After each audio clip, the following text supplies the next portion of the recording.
여름 최대 기온이 43도를 넘어가는 미국 휴스턴에는 사람들이 물밀듯이 모이는 곳이 있습니다. 바로 한국식 찜질방인데요. 밖에서 걸어다니기만 해도 뜨거운 이곳에 찜질방이 생긴다는 소식이 들리자 다들 이해할 수 없다며 미쳤다는 반응을 보였다고 합니다. 하지만 해당 찜질방의 주인은 한국 찜질방만의 특별한 점이 미국인들의 마음을 사로잡을 거라 확신했고 실제로 오픈하자마자 폭발적인 반응을 얻어냈다고 하는데요. 과연 한국 찜질방의 어떤 점이 미국인들을 사로잡은 건지 함께 알아보러 가실까요? 안녕하세요. 저는 텍사스 휴스턴에서 한국식 찜질방을 운영하고 있는 제이콥입니다. 지금은 많은 사람들이 찾는 성공적인 사업장이 됐지만 이곳을 열기까지의 과정은 순탄치 않았고 그 이면에는 쓰라린 실패의 경험도 있었답니다. 13년 전으로 거슬러 올라가 보면 당시 저는 실리콘밸리의 IT 기업에서 개발자로 일하고 있었습니다. 업계에서 꽤 성공한 편이었고 연봉도 나쁘지 않았지만 10년이 넘는 시간 동안 끊임없는 야근과 주말 근무를 반복하다 보니 심각한 번아웃에 시달리고 있었죠. 매일 아침 출근길에 느끼는 무기력감은 말로 표현할 수 없을 정도였고 퇴근 후에는 그저 침대에 누워 천장만 바라보는 날들이 계속됐습니다. 그러던 어느 날 문득 이렇게 살아서는 안 되겠다는 생각이 들었고 충동적으로 일본행 비행기 표를 예매했습니다. 목적지는 교토였어요. 그 당시에는 꽤 유명한 여행지였거든요. 특별한 계획도 없이 그저 머릿속을 비우고 싶다는 생각뿐이었죠.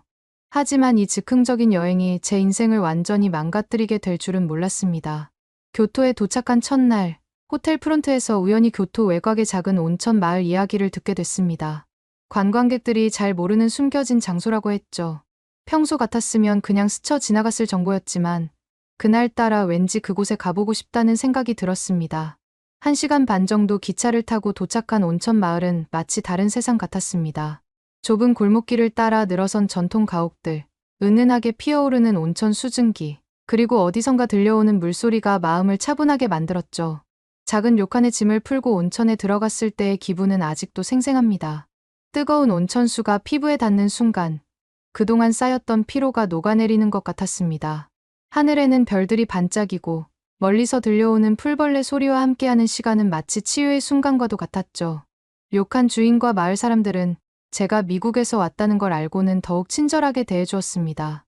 일본의 온천 문화와 그 역사를 상세히 설명해 주었고 제가 미국에도 이런 곳이 있으면 좋겠다라고 했을 때는 진심 어린 미소로 화답해 주었습니다. 그 중에서 특히 마음에 깊이 와닿았던 건 노천탕이었습니다. 전통 건축물로 둘러싸인 야외 온천에서 밤하늘을 바라보며 몸을 담그고 있노라니 실리콘밸리에서의 스트레스가 마치 먼 나라 이야기처럼 느껴졌죠. 이때 처음으로 이런 치유의 공간을 미국에도 만들어보면 어떨까 하는 생각이 떠올랐습니다. 귀국 후에도 그 생각은 쉽게 잊히지 않았고 점점 구체화되기 시작했습니다. IT 업계에서 모은 자금도 있었고 온천 사업이라면 충분히 승산이 있을 거라고 판단했죠. 곧바로 일본을 다시 방문해 온천 전문가들을 만나기 시작했습니다. 처음 일본 온천 전문가들을 만났을 때만 해도 모든 게 순조로워 보였어요. 일본인들은 외국인이 우리 문화에 관심을 가져준다며 반갑게 맞아주었고 온천의 기본적인 것들을 열심히 설명해 주었죠. 온천을 운영하고 있는 일본인 대표들은 자신들의 온천을 자랑스럽게 소개했고 미국에 이런 문화를 전파하려는 제 열정에 감동했다며 적극적으로 도와주겠다고 약속했습니다. 하지만 이런 분위기는 오래가지 않았어요. 제가 정작 구체적인 사업 계획을 가지고 다시 찾아가자 그들의 태도는 180도 달라져 있었거든요. 온천 설비에 대해 좀 더 자세히 물어보면 이건 수백 년 된 비법이라 외부인에게 알려줄 수 없다고 했고 온천 운영에서 가장 중요한 수질 관리 방법을 문의하면 우리만의 특별한 기술이라 설명하기 어렵다는 답변뿐이었습니다. 처음에는 이해하려 노력했습니다. 오랜 세월 지켜온 전통이니 쉽게 공유하기 어려울 수도 있다고 생각했죠. 하지만 시간이 갈수록 그들의 태도는 더욱 폐쇄적으로 변했고 심지어 어떤 일본인은 외국인이 우리 문화를 이해할 수 있을 리 없다며 노골적인 거부감을 보이기도 했습니다. 그래도 포기하지 않았어요. 혼자서라도 해보자는 심정으로 일본 온천을 텍사스에 도입하기 시작했죠. 하지만 현실은 냉혹했습니다. 일본에서 구입한 고가의 설비들은 유지 보수가 너무 어려웠고 매달 나가는 전기세와 수도세는 예상을 훨씬 뛰어넘었습니다. 게다가 제 기대와는 달리 미국 고객들의 반응도 기대에 미치지 못했어요. 일본식 온천이라는 콘셉트가 너무 낯설게 느껴졌던 걸까요? 대부분의 사람들은 지금 더워 죽겠는데 우리가 왜 온천을 가야 하는 거냐라는 반응을 보였고, 일부는 뜨거운 물에 몸만 담그러 이 돈을 내는 건 너무 아깝다라는 반응도 있었습니다. 결국 온천은 개업 1년 만에 문을 닫을 수밖에 없었어요. 매달 쌓여가는 적자를 더 이상 감당할 수 없었죠. 투자금은 바닥났고 10년간 모았던 돈들은 이제 바닥을 보이더군요. 주변 사람들은 처음부터 안 될 거라고 말했잖아 라며 비난했고, 심지어 가까운 친구들조차 왜 그런 무모한 도전을 했냐 며 등을 돌렸습니다. 실패 후의 나날들은 정말 끔찍했습니다. 집에서 나오지도 않고 온종일 누워만 있었죠. 일본 온천에서 찍었던 사진들을 보며 자책하기도 하고 사업 계획서를 찢어버리기도 했습니다. 때로는 내가 정말 잘못된 선택만 한 걸까 라는 생각에 밤새 잠을 이루지 못하기도 했죠. 그러던 어느 날 예전에 함께 일했던 파트너로부터 뜻밖의 연락을 받았습니다. 한국에서 진행 중인 프로젝트를 도와줄 사람이 필요하다는 내용이었죠. 솔직히 말해서 당시엔 어떤 일이든 상관없었습니다. 그저 돈이 필요했고 이 우울한 상황에서 벗어나고 싶었을 뿐이었죠. 그렇게 저는 한국으로 떠나게 됐고, 한국에 도착하자마자 생각지도 못한 경험을 하게 되었습니다. 제가 미국을 떠나던 그땐 한국이 겨울이었고, 텍사스의 따뜻한 겨울에 익숙해진 제가 한국의 혹한기를 생각도 못한 채 준비도 안 하고 한국에 갔었던 거죠. 인천공항에 도착했을 때의 한파는 정말 충격적이었죠. 얇은 자켓 하나로 버티려니 온몸이 얼어붙는 것 같았습니다. 파트너는 한국 겨울이 엄청 추운데 온도도 보지 않고 왔냐며 자신의 두꺼운 코트를 기꺼이 빌려주며 웃더군요. 저도 민망한 나머지 아무 대답도 할 수 없었습니다. 제가 한국에서 생활하면서 너무 추워하자 이런 추위에 가장 좋은 곳이 있다며 저를 갑자기 어딘가로 데려갔죠. 처음에는 의아했습니다. 이렇게 추운 날씨에 가장 좋은 곳은 어딜까 상상도 안 됐었거든요. 파트너는 입구에 들어서자마자 이곳은 찜질방이라고 안내했어요. 하지만 찜질방 입구에 들어서자마자 당황스러운 일들의 연속이었습니다. 갑자기 대뜸 신발을 벗으라고 하더군요.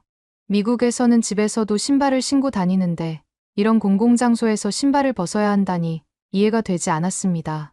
게다가 기껏 신발을 벗어 신발장에 넣으려고 하니 열쇠에는 이상한 동그란 것이 달려 있었죠. 열쇠만 있으면 될 텐데 왜 이런 게 달려있나 의아했습니다. 그리고 받은 찜질복을 보며 남들이 입었던 걸 제가 입어야 하나 싶었어요. 미국 같은 경우에는 이렇게 공용으로 사용하는 물건은 빨지도 않은 채 돌려 쓰는 경우가 꽤 있었거든요. 하지만 제가 받아든 옷은 생각지도 못하게 향기가 나더군요.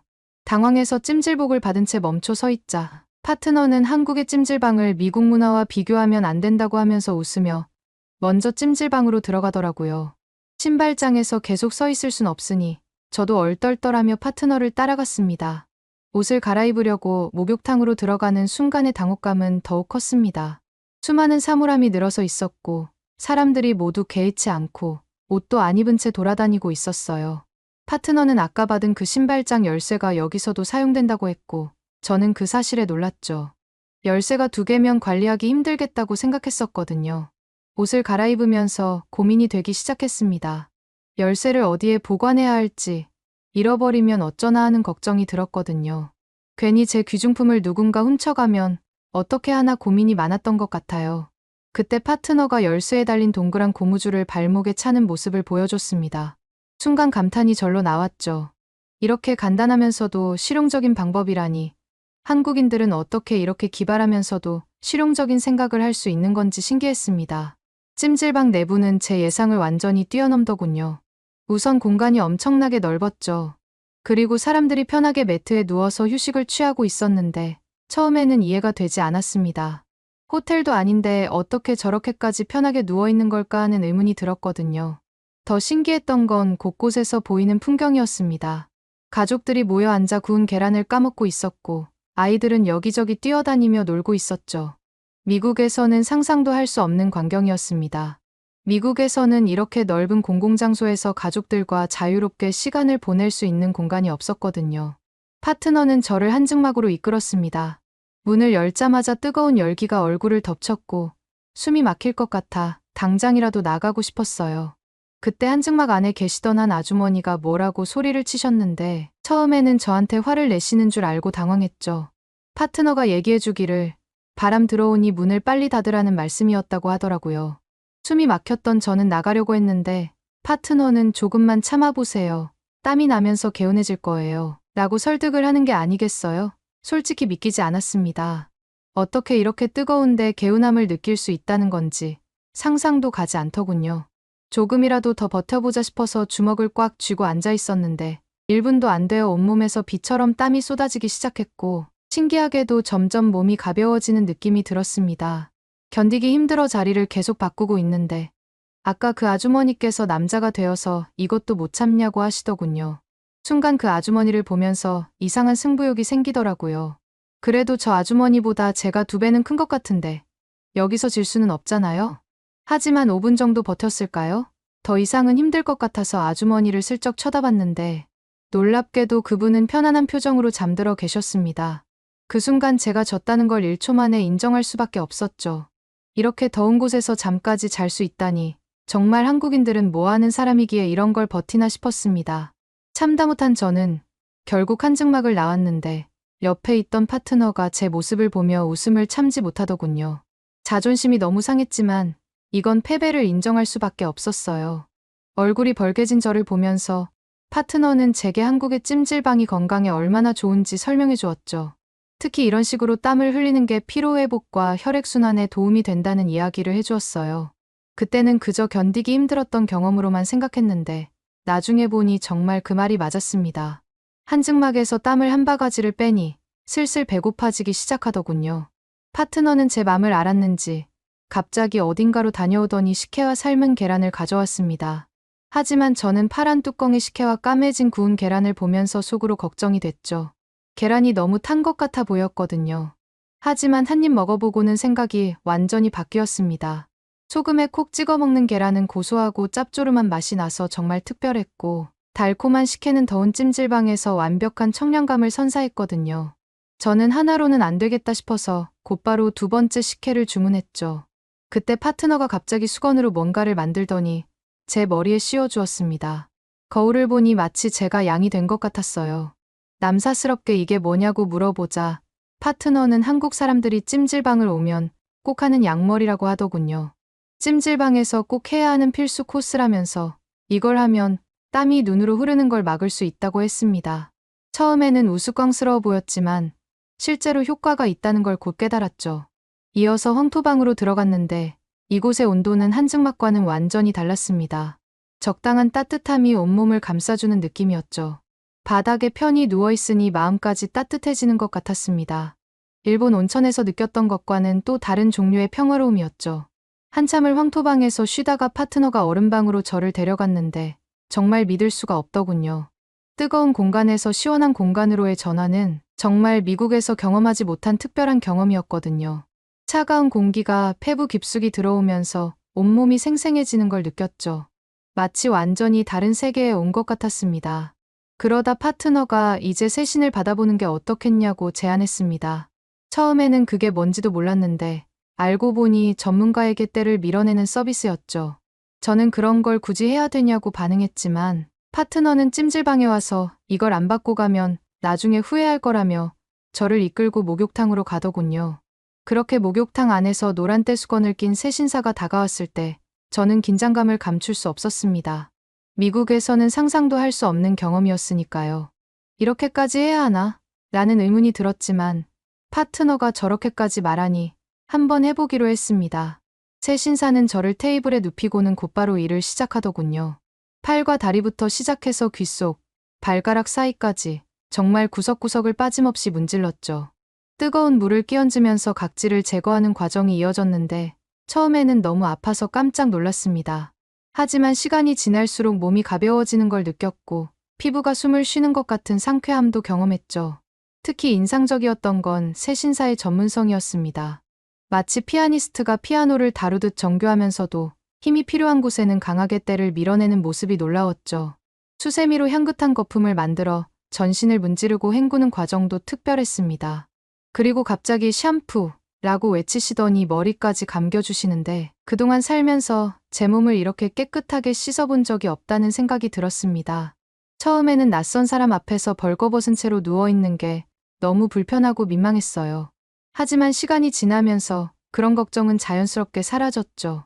오히려 이런 문화를 지금이라도 겪어봐서 다행이라는 생각까지 들더군요. 때밀이가 끝나고 이어진 마사지는 또 다른 차원의 경험이었습니다.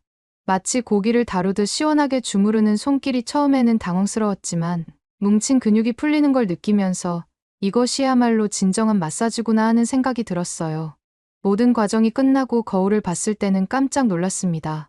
피부가 완전히 달라져 있었거든요. 맑고 밝아진 피부를 보면서 왜 한국 사람들의 피부가 좋은지 이해할 수 있었죠. 게다가 몸이 완전히 가벼워져서 마치 새 사람이 된 것 같았습니다. 이 모든 경험이 얼마 안 되는 가격으로 가능하다는 사실을 알았을 때는 정말 믿기지가 않더군요.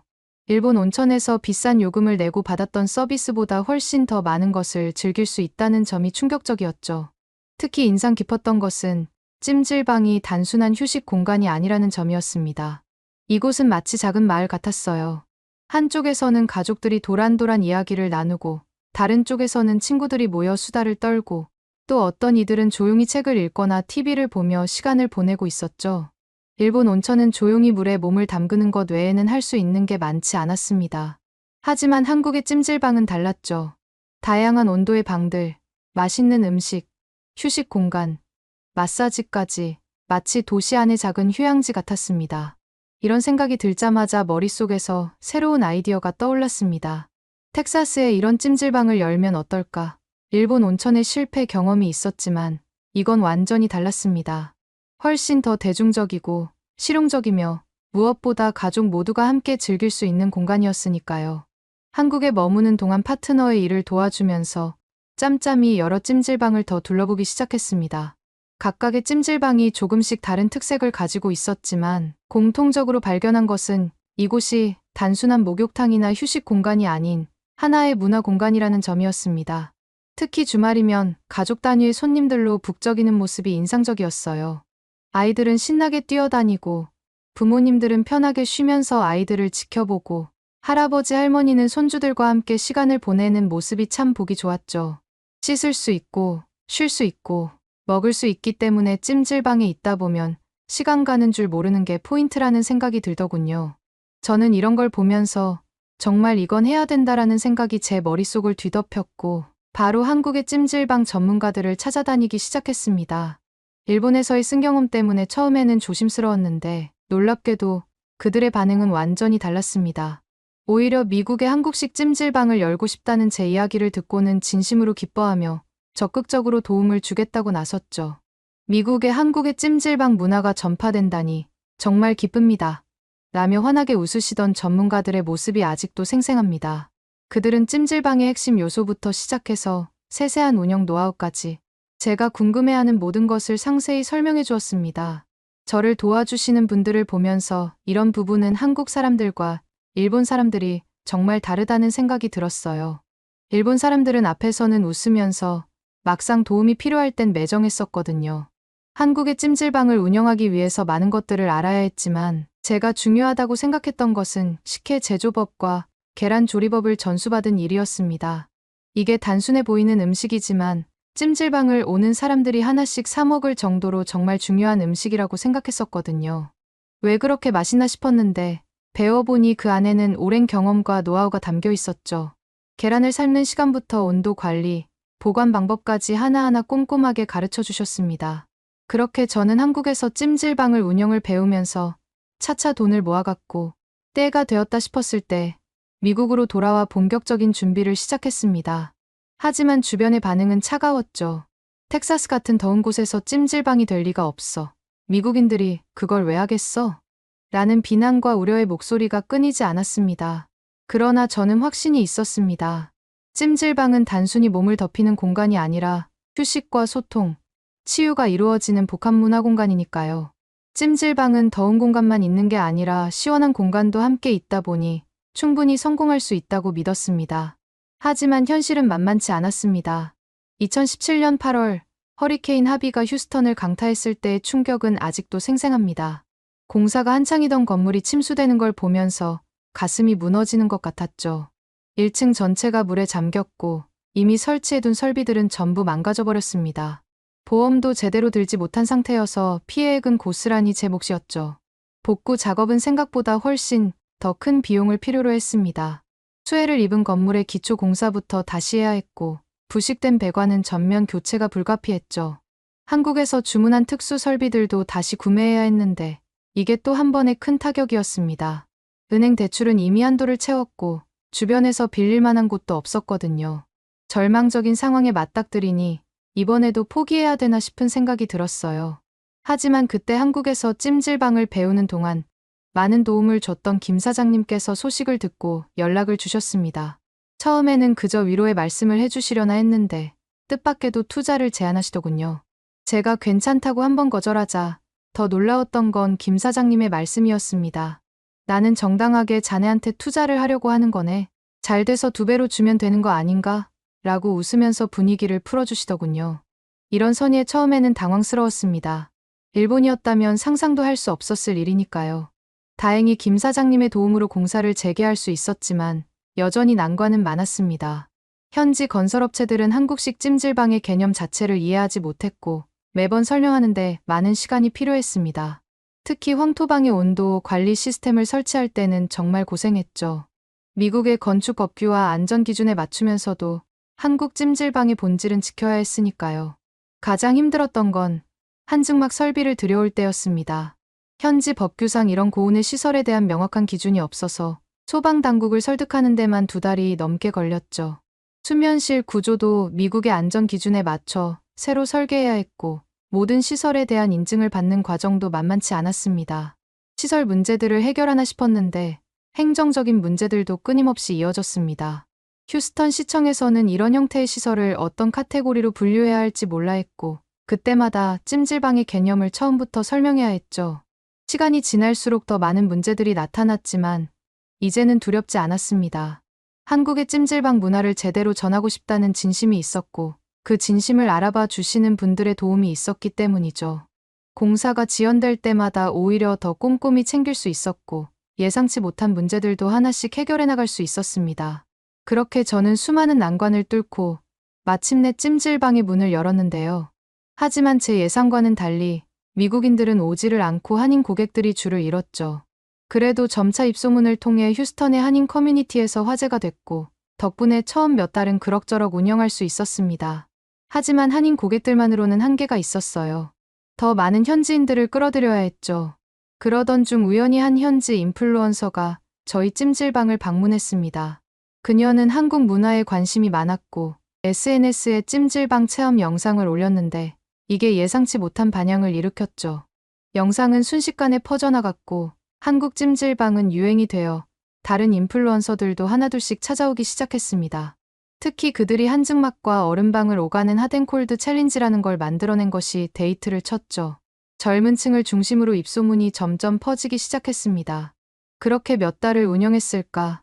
정신 차려보니 현지인들의 방문이 폭발적으로 늘어나더군요. 주중에는 한인과 현지인의 비율이 5대5 비율이었다면 주말에는 현지인이 80%를 넘을 정도였죠. 특히 가족 단위 손님들이 많았는데 아이들이 구운 계란과 식혜를 특히 좋아했습니다. 찜질방의 하이라이트는 단연 식당이었습니다. 처음에는 한국의 매운 음식을 꺼릴까 걱정했는데 오히려 매운맛을 즐기는 손님들이 많았죠. 불고기는 물론이고 매운 떡볶이나 김치찌개 같은 한국 전통 음식들도 큰 인기를 끌었습니다. 좌식 테이블에 앉아 먹는 것도 이국적인 경험이라며 즐거워했죠. 저는 한국 찜질방에서 영화관까지 함께 운영하고 있었는데 이게 또 의외의 인기를 얻었습니다. 편한 안락의자에 누워서 영화를 보는 경험이 특별했나 봅니다. 특히 주말 저녁이면 데이트 코스로 찾는 젊은 연인들이 많았죠. 찜질방에서 휴식을 취하고 맛있는 한식을 먹고 영화까지 볼 수 있다는 점이 매력적으로 다가왔나 보더라고요. 이뿐만 아니라 마사지 서비스도 큰 호응을 얻었습니다. 처음에는 새신사 서비스를 도입할까 고민했는데 미국인들에게는 아직 그 정도 문화적 충격은 이르다고 판단했죠. 대신 전신 마사지와 발 마사지를 중심으로 서비스를 구성했고 이게 다행히 미국인들의 마음을 사로잡은 것 같더라고요. 가장 걱정했던 수면실도 생각한 것보다 훨씬 많은 사랑을 받았습니다. 텍사스의 더운 날씨 때문에 찜질방이 성공하기 어려울 거라는 우려가 많았지만 오히려 에어컨이 가득한 사무실에서 지친 현지인들에게 따뜻한 공간에서의 휴식은 특별한 매력으로 다가왔죠. 친구들과 함께 와서 수다를 떨거나 휴식을 취하는 사람들이 늘어났고 특히 직장인들 사이에서는 퇴근 후 스트레스 해소를 위한 최적의 장소로 입소문이 났습니다. 한증막에서 땀을 빼고 전신 마사지를 받은 후 수면실에서 잠깐 눈을 붙이고 가는 게 하나의 루틴이 된 거죠. 현지 매체들도 주목하기 시작했습니다. 뜨거운 텍사스에서 즐기는 특별한 힐링 공간이라는 제목의 기사가 나왔고, 이는 다시 한번 찜질방의 인기에 불을 지폈습니다. 특히 기사에서 찜질방이 단순한 스파가 아닌 사교와 문화의 공간이라는 점을 강조한 것이 효과적이었죠. 일본 온천 사업의 실패와 비교하면 찜질방의 성공 요인은 분명했습니다. 온천은 너무 정적이고 개인적인 공간이었던 반면 찜질방은 역동적이고 사회적인 공간이었죠. 사실 이제 와서 보니 왜 온천이 망하고 찜질방이 성공할 수밖에 없었는지 바로 알겠더군요. 이제는 주말마다 예약이 꽉 찰 정도로 성업 중입니다. 한국 문화에 관심이 있는 사람들은 물론 그저 휴식이 필요한 사람들까지 다양한 고객층이 찾아오고 있죠. 일본 온천의 실패를 겪고 시작한 도전이었지만 오히려 그 실패 덕분에 더 큰 성공을 이룰 수 있었다고 생각합니다. 이제 저에게 한국은 제2의 고향과 같은 존재가 되었습니다. 찜질방은 단순한 사업장이 아닌 두 문화를 잇는 다리 역할이라고 생각하면서 신경 쓰려고 노력하고 있어요. 그래서 그러는데 혹시 여러분들은 찜질방에서 가장 좋았던 부분이 어떤 건지 알려주실 수 있나요? 제가 운영하는 찜질방에 적용하고 싶으면 좋겠다는 생각이 들어서요. 알려주시면 감사하겠습니다. 오늘의 사연은 어떠셨나요? 오늘의 사연이 마음에 드셨다면 좋아요만 한번 눌러주세요. 1초밖에 안 걸리지만 좋아요를 한번 눌러주시면 더 좋은 사연을 소개해드리는데 큰 힘이 된답니다. 긴 영상 시청해주셔서 감사합니다. 오늘도 행복한 하루 보내세요.